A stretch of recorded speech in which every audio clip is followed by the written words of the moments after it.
Bienvenidos a la resolución del ejercicio 2.2 de la asignatura Geotecnia y Cimentaciones, asignatura 20.382.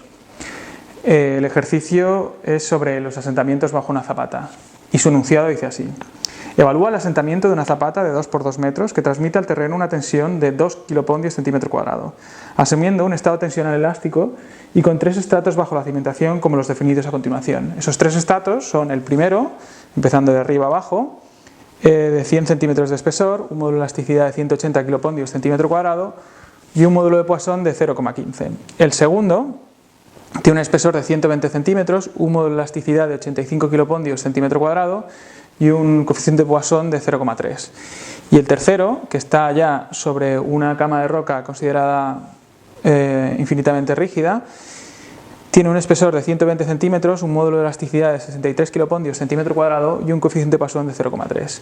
Aquí podéis ver que sobre una zapata de 2 metros por 2 metros que no se ve en la dirección perpendicular a la pizarra, tiene una tensión, se le somete a una tensión al terreno de 2 kilos centímetro cuadrado.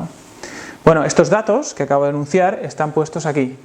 La capa 1 es la primera fila, la capa 2 es la segunda fila y la capa 3 es la tercera fila. El ejercicio se dividirá en dos partes fundamentales. En una se va a plantear qué tensiones recibe cada capa, porque nosotros sabemos que cuando disponemos una zapata sobre un terreno determinado, las tensiones que se aplican justo encima de la zapata se van disipando y se va formando lo que llamamos un bulbo de presiones. Ese bulbo de presiones, más o menos a una distancia B de la zapata, supone unas tensiones, si la zapata es cuadrada, de 0,4 veces la tensión que tengo en la superficie. Si es 2B,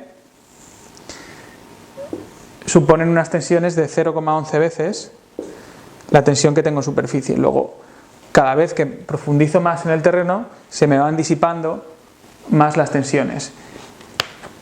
Esto suponiendo un comportamiento elástico. Ese comportamiento elástico se hace a partir de la formulación planteada por Sowers y Sowers, y a partir de las tensiones que vamos a tener en la cara superior de cada una de las capas de los estratos, vamos a evaluar la tensión en la cara superior de cada uno de los estratos.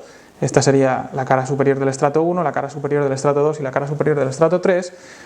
Pues en base a esas tensiones en la cara superior, vamos a utilizar las tablas de la Huerta, que están basadas en la formulación de Steinbrenner, para evaluar el acortamiento que va a sufrir cada uno de los estratos y por lo tanto el asentamiento total de la zapata. Vamos a empezar.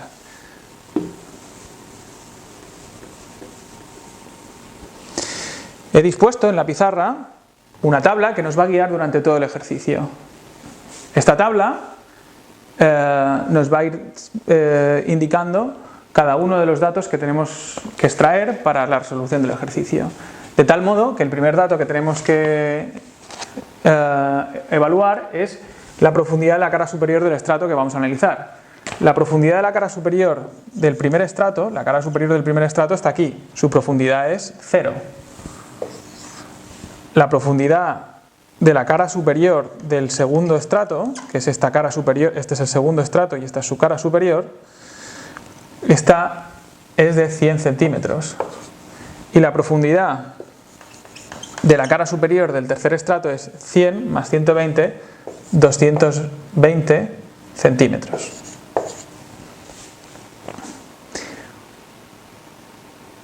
La relación que hay entre esa profundidad y la zapata es el siguiente dato que tenemos que saber.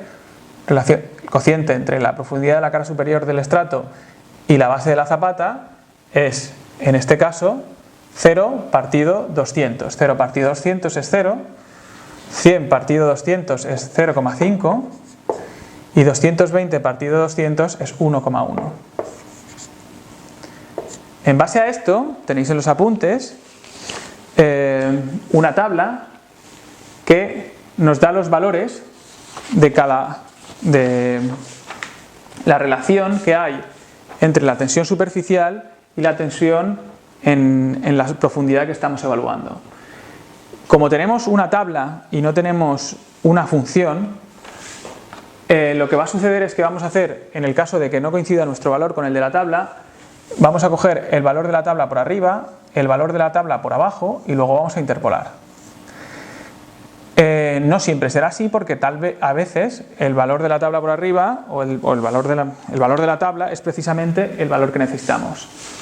Por ejemplo, en este caso, la tensión,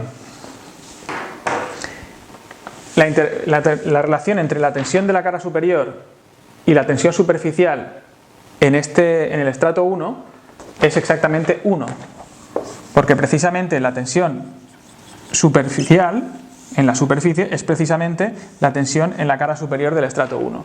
Luego esto no tenemos ni que meterlo en la tabla. Todo este paso no es necesario.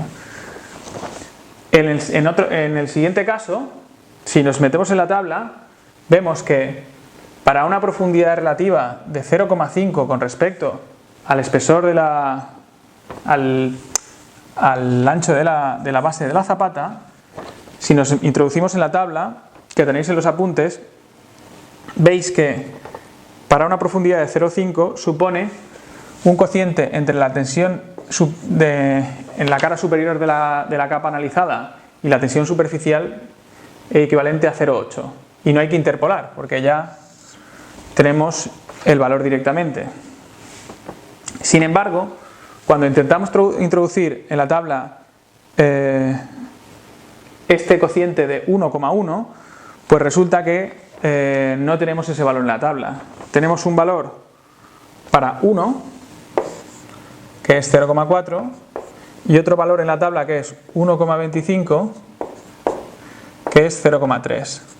Claro, para sacar este valor, la relación que hay entre la tensión en la cara superior de la capa analizada y la tensión superficial, tenemos que interpolar. Nosotros no queremos saber que 1 se relaciona con 0,4 y que 1,25 se relaciona con 0,3. Nosotros queremos saber qué relación hay con 1,1.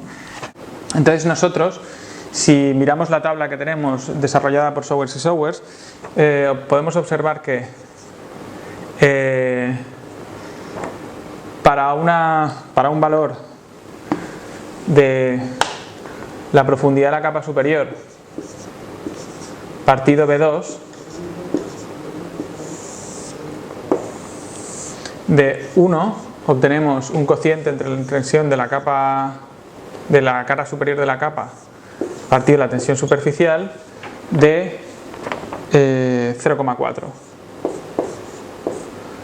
Si tenemos en la tabla también observamos que para una presión en la capa superior partido B2 de 1,25 tenemos una relación entre la tensión en la cara superior de la capa partido de la tensión superficial de, ahora mismo os lo digo, 0,3.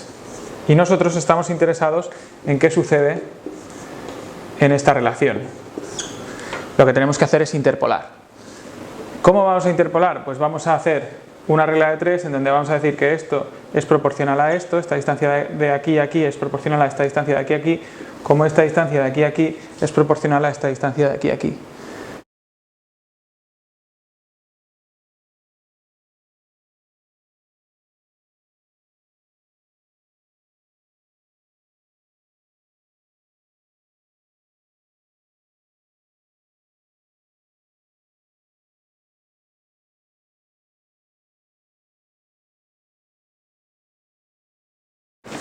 El resultado de despejar x supone que x es igual a 0,09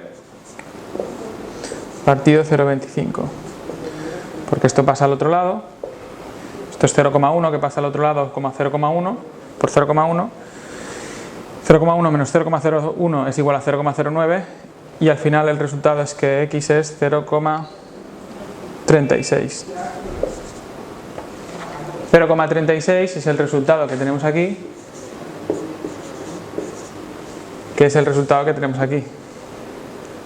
Obviamente este valor tiene que estar entre 0,3 y 0,4 y obviamente más cerca de 0,4, porque 1,1 está más cerca de 1 que de 1,25. Bueno, esto es un ejemplo de interpolar, supongo que todos ya sabéis cómo se hace realmente, solo hemos puesto este ejemplo. Y a partir de ahí en base a este proceso, lo que sí que sabemos es que los 2 kilos centímetro cuadrados llegan el 100% a esta cara superior, porque se multiplica por 1. Estos 2 kilos centímetro cuadrado, cuando llegan a esta capa, llega al 80%.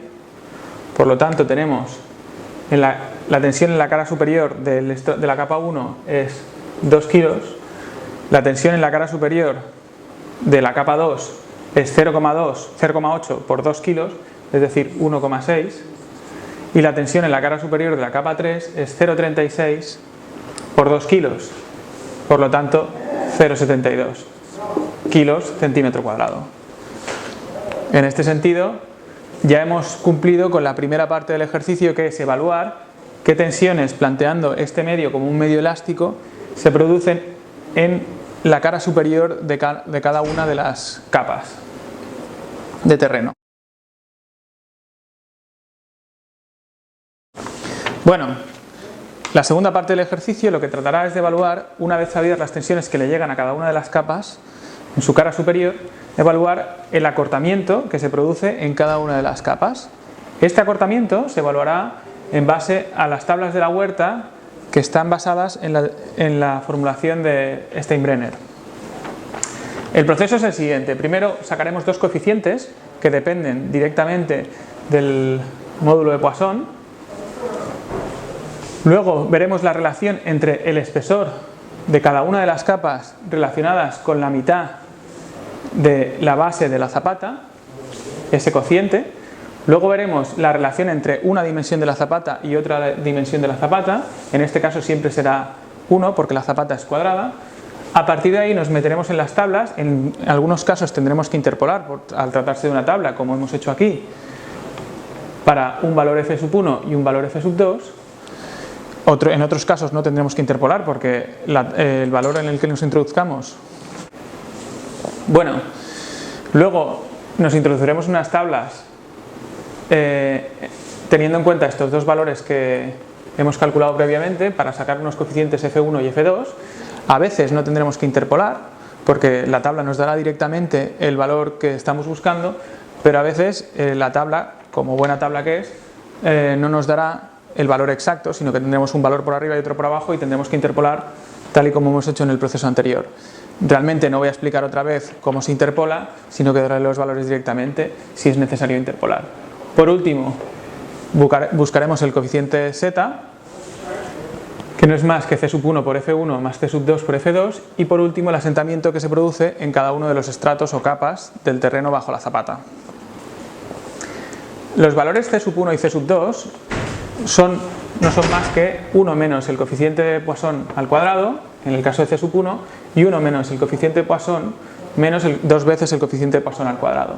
Por lo tanto, son valores que se sacan directamente de esta columna que tenemos aquí. En el caso de la capa 1, el resultado es 0,9775, y en el caso de las capas de la capa 2, de la capa 1 para c2 es 0,805. Para las capas 2 y 3, puesto que el coeficiente de Poisson es el mismo, c1 vale 0,91 en los dos casos y c2 vale 0,52 en los dos casos. El espesor de la capa, el cociente entre el espesor de la capa y la mitad de la base de la zapata es 100 partido a la mitad de 200, que es 100, es 1 en este caso, 120 partido 100, que es 1,2, y 120 partido 100, que es 1,2. La relación entre la zapata, entre los dos lados de la zapata, es 1, 1 y 1, porque la zapata es totalmente cuadrada, hace 200 por 200, y entonces resulta que si nos metemos en la tabla de la Huerta, para los valores de z partido b medios y a2 partido b2 igual a 1, tenemos directamente los valores de f1 y f2 sin interpolar. En este caso f1 es 0,142 y F2 es 0,083. Por lo tanto, no tenemos que interpolar en todo el recorrido.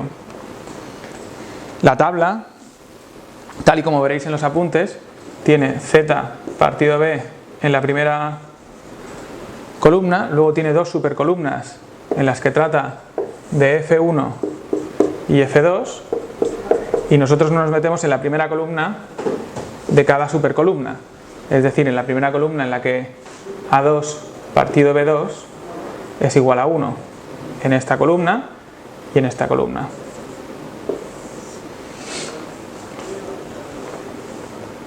En el caso de Z partido B2 igual a 1,2 sí que tenemos que interpolar, porque la tabla nos da los valores de 1 y 1,5.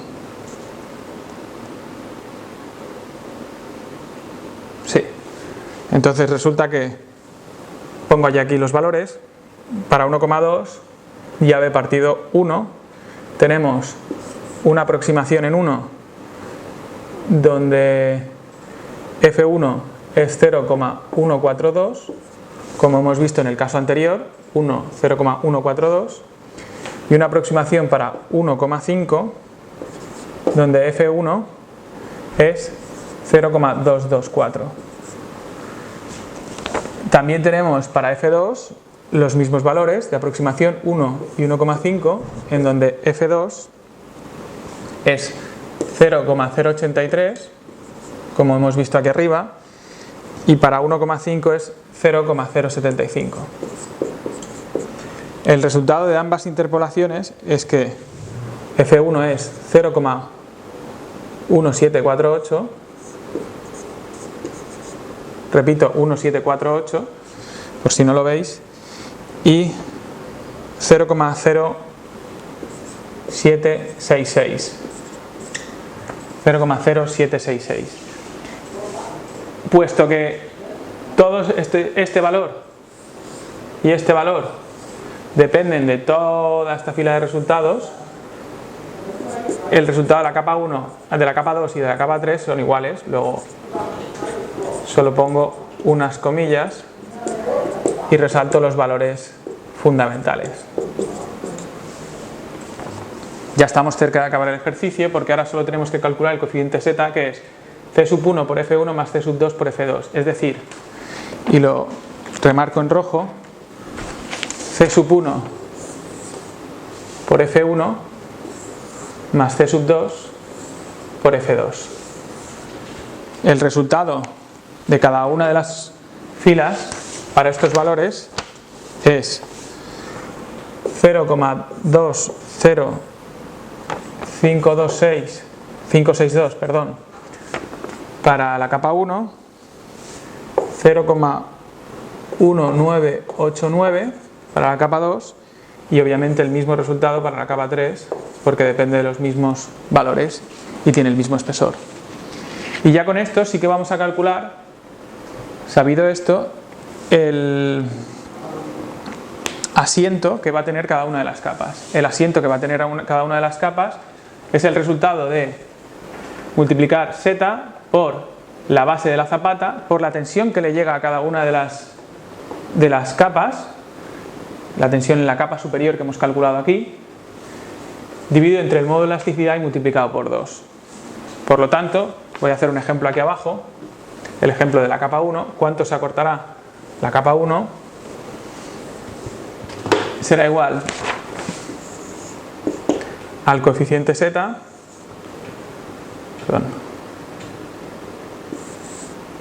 multiplicado por la base, por la tensión que llega a la capa superior del estrato, partido del módulo de elasticidad de ese estrato y multiplicado por 2. Esto es, en este caso, 0,20562 multiplicado por 200 centímetros, que es la base de la zapata, multiplicado por la tensión que le llega a la cara superior, que en este caso es 2, partido del módulo de elasticidad de esta capa, 180 en kilos centímetro cuadrado, y todo multiplicado por 2. Esto sale 0,9134 8,6 periodo, que lo pongo aquí como resultado. Y si repito el proceso para las otras dos capas, sale 1,4976 y 0,90925,7. Si sumo cada uno de los asentamientos que se va a producir en cada una de las capas hasta la roca que la considero indeformable, tendré el asiento total bajo la zapata. El asiento total bajo la zapata es de 3,32 centímetros. Y este es el valor que tengo que comparar con las permisividades que me da el Código Técnico de Edificación para ver si esta zapata se está asentando más o menos de lo que debe. Muchas gracias por atender y estudiad.